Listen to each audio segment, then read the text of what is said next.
Greetings, members, one and all of the Salivation Nation. This news may have you rethink the price of silver. Let's explore.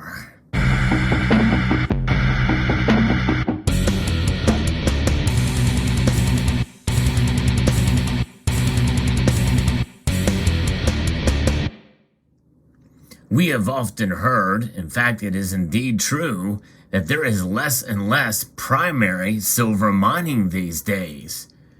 Indeed, most silver is mined as a byproduct of other metals like copper, lead, zinc, etc. Nonetheless, there is concern that there is going to be a deficit of silver coming this year and next year. In fact, you've heard it reported here on this channel. But what does this necessarily mean, and what is that telling us? That means that the amount of silver that they predict to be mined may not meet the supply needed for the growing technologies that we're seeing, such as photovoltaics, other green energy, and electric vehicles, and other sources. We know that silver is the most diverse metal in terms of its applications and uses in technology, in the biomedical field, and technology and other areas. It is fascinating indeed. Silver, in a sense, is a wonder metal because of that. It's quite intriguing, and I think that alone should be a good reason why we should have some in our portfolio. And by portfolio, I mean in our stack as well, maybe.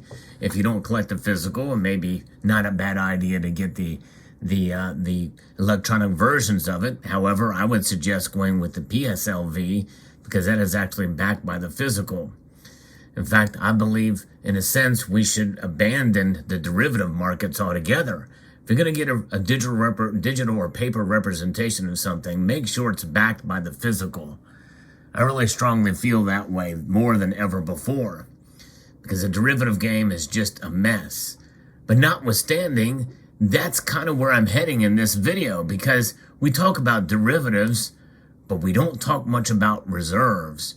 That's why this news is quite intriguing as to what is being shared here by elkodaily.com. And this is coming to us from Coeur d'Alene, Idaho.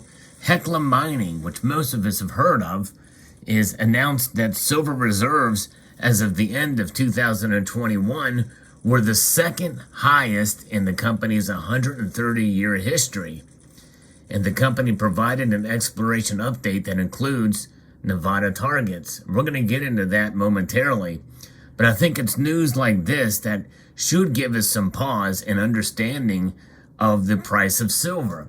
Many of us are often frustrated that we've seen the gold to silver ratio as high as it is. Why is this the case? It is because it's a very complex market. Silver as an industrial metal, as a commodity, in and of itself is very complex, much less as a hedge. Heck, the gold market is pretty complex, and most people buy gold to treasure it.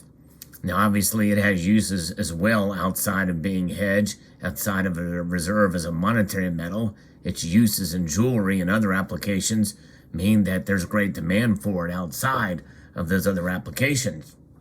But nonetheless, why is it that silver is struggling compared to gold in terms of its ratio?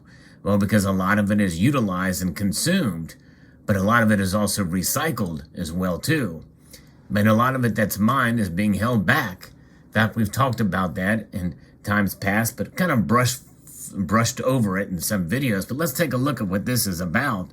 Hecla reported silver reserves increased to 200 million ounces, not only replacing depletion through production of 15.3 million ounces, but increasing proven and probable reserves by 6% or 11.5 million ounces over the 2020 reserves. And it makes you, and I think it's wise for them to have these reserves on hand, and all mining companies should do that to protect themselves.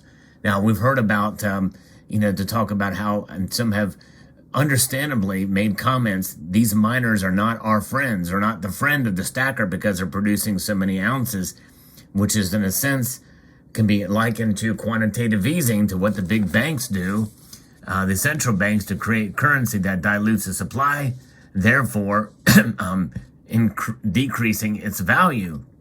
Could the same be said for silver or gold? I guess one could make the argument that that is the case. However, there's only so much of it that can be pulled out of the ground, and it takes actual work and labor in order to make that happen. And that is calculated in the cost. Hence why we have the term all-in sustaining cost, which is in a sense the real price of silver or gold.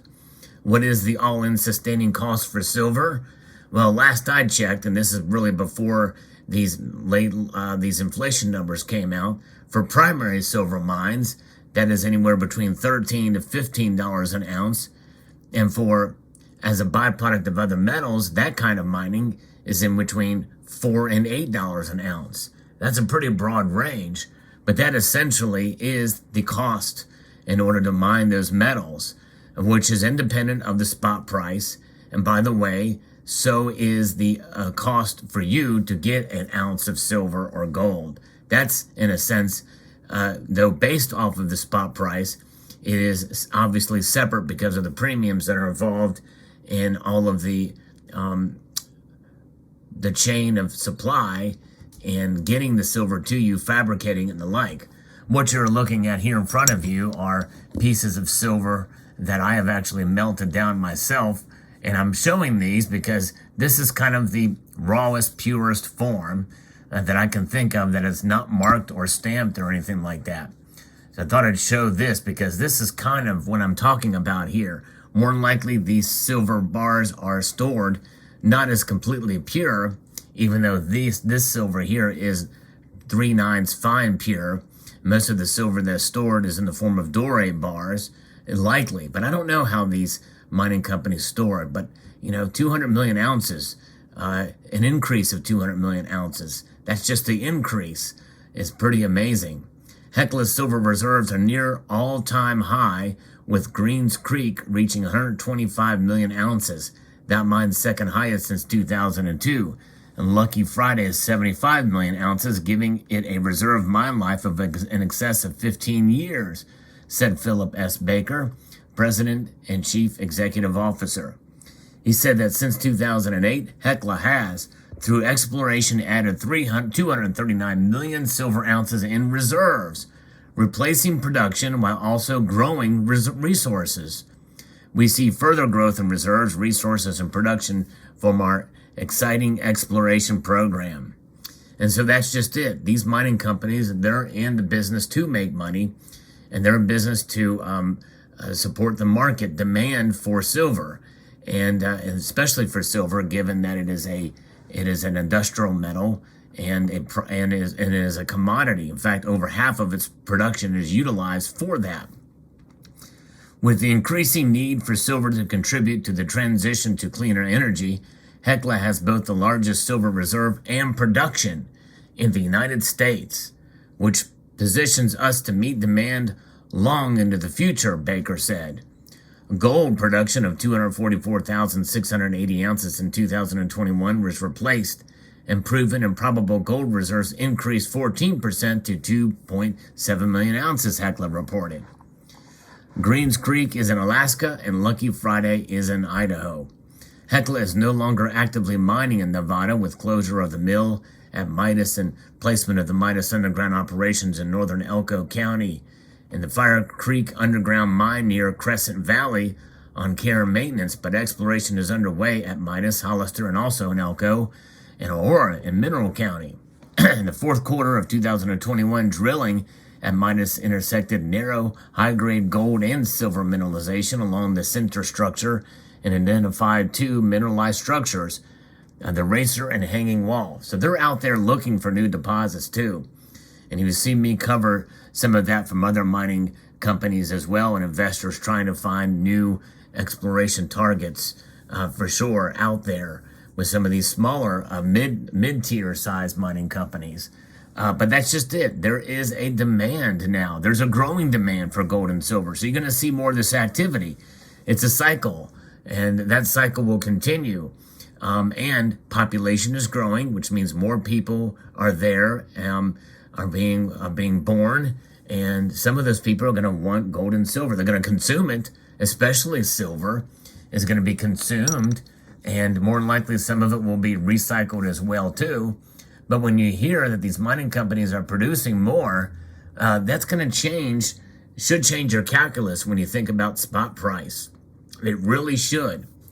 And I want to encourage you to think about spot price for silver, especially in relation to some of these mining companies who have the resources to store all of this silver, which is really impractical in many ways for some governments. We had a strategic stockpile of silver here in the United States. There was a lot of it, folks. There's a lot of silver out there. And this is really nothing new because, again, this is the second highest reserves in the company's 130-year history. I can imagine the time where it was at its height before. The first time was during the height of photography. When photography really boomed, silver was utilized. And my guess is Hecla mining, probably, given that it has a 130-year history, it was likely around at the time of the boom in photography and development of photos. So there you have it. I think it's an interesting concept, and that should give you another perspective. And I think this should help you understand why the price is where it is and why it stays low for some time. It should not discourage you from holding the metal, by the way, because I believe in due course and in due time, of course, there's times like right now that is not really acting to the benefit of, especially in this time of inflation we are seeing. I believe it's going to get there, though. I believe it will catch up. It's just going to take a little bit of time and patience. Now, we'll see how that plays out. The worst thing to do, I think, in this time, the worst thing to do when you're frustrated or angry or upset about the price because you think it may be because of price suppression, well, talk to the mining companies. Talk to Hecla. They may be the ones suppressing the price of silver if they have this huge stockpile.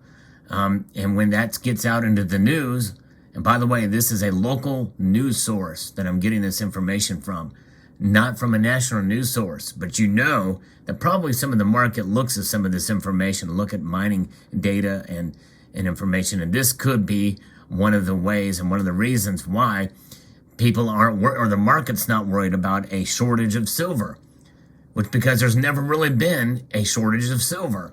And you've actually heard me talk about that as well, too.